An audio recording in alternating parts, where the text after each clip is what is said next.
Ny zavanisy tamin'ny androny asabotsy moa dia teratany malagasy roa saika hitsoaka any Vietnam. Olona roa no saika hitsoaka tao amin'ny siranam-piaramanidina nosy be izay sidina Ethiopian Airlines mankany Addis Abeba hihazo any Vietnam ny androny iny asabotsy iny. Voalaza fa teratany malagasy izy reo ary rehefa nozahana ny entany izy reo dia nahitana entana mampiahiahy ka rehefa nantsona izy reo dia efa tsy hita tao amin'ny siranam-piaramanidina intsony ary navelany izy reo tao ny entany.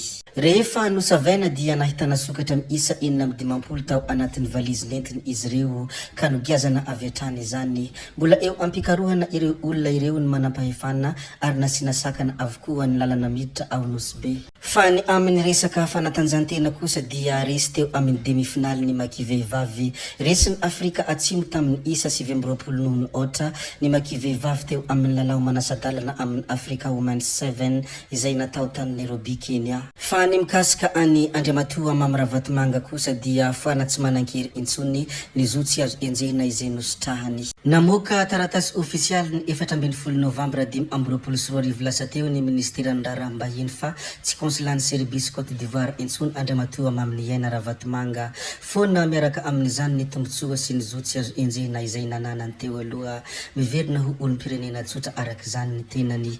Nanamafy ny maha ofisialy ity fanapahan-kevitra ity moa ny ministeran'ny fitsarana. Fa ny filoham-panjakana Andriamatoa Colonel Mikael kosa dia misy dinika izay hifanaovany.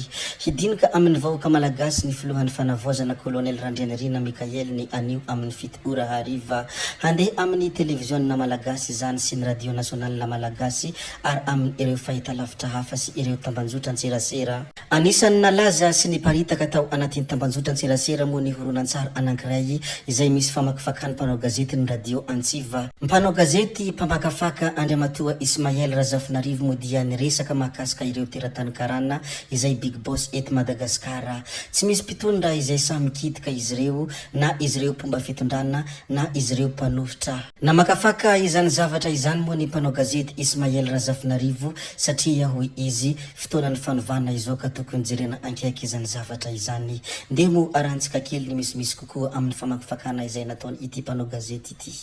Fa tsy voakitika mitsy ary mbola hitikitriako ary reo nefa anisany mitazona fantrana eto reto le karana reto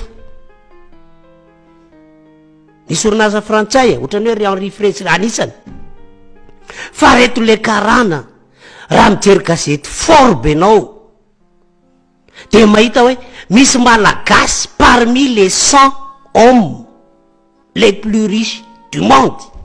Mba mitady zany no iza malagasy ao anatin'ny 100 manan-karena indrindra eto ambonin'ny tany zany anarana karana ny Cameroun. Ary misy karana ampitombona 2 na ampitombona 3 amin'ny budget de l'État ny areny. Eo gaga ve tsika raha miteny reo hoe voavidinay daholo na ny fanjakanareo aza na fitsaranareo polisinareo sy ninonareo. Ary zany foana ny tradition an'ireo na izy any amin'ny côté mpanongana na izy any amin'ny côté mpanohana.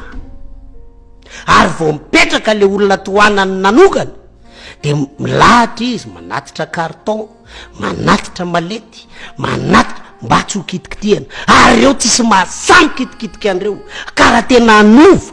Mila jerena daholo, jereo ko tsika fony mitsy zay resaka Ravatomanga tsika fony atraizany tena hoe raha misy faratsin-javatra alao hipotra fa tsika fony ko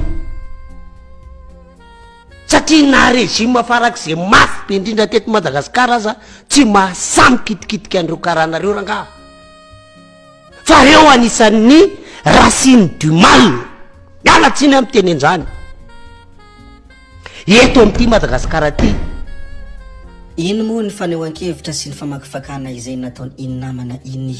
Raha dinihina moa ny famakifakana izay nataony dia mitovy tsy misy valaka amin'ny famakifakana sy fanehoan-kevitra izay nataony solombavam-bahoaka Fidèle Razarapiera nandritra ny fandaharana izay nataony tao amin'ny miara-manonja. Ny fanehoan-kevitra izay nambarany solombavam-bahoaka Fidèle Razarapiera tao anatin'ny fandaharana miara-manonja moa dia nilazany hoe misy karana anankiroa vitsivitsy no tena fototry ny olona mikasika ny jirama hoy izy. Raha tsy esorina ireo olona ireo dia tsy va mihitsy ny olany jirama hoy ny fanehoan-kevitra Fidèle Razarapiera. Nilaza ihany koa moa ny solombavambahoaka Fidèle Razarapiera tamin'izany fotoana izany fa ny karana hoe izy dia tokony arahana maso ary tokony enjena izay tsy manara-dalàna, mitovitovy tsy misy valaka amin'ny famakifakana izay nataon'ny mpanao gazety teo aloha iny. Zay moa ny mikasika aniny fandeha ary isika hivadika kely any Toamasina. Natao amin'ny Masova 501 ny filan-kevitra sy fandraisana ireo hetaheta ny vahoaka ny Toamasina izay niarahana tamin'ny mpanolontsaina avo eo anivon'ny fiadidian'ny fanavaozan'ny Repoblikan'i Madagasikara dia ny colonel Rabe Armanana Lucien sy ny colonel Gervin Andriamiarsoa. Nandritra izany moa dia vahoaka maro no tonga nanatrika ity fotoana ity androany izay nahitana ireo solon-tena isaky ny ministera sy setrasa maro samihafa, tanora sy fikambanana satria tafiditra ao anatin'ny fanavaozana ny fahafantarana ny olana sedran'ny vahoaka eny ifotony ary ny fampandrosoana no tadiavin'ny tsirairay.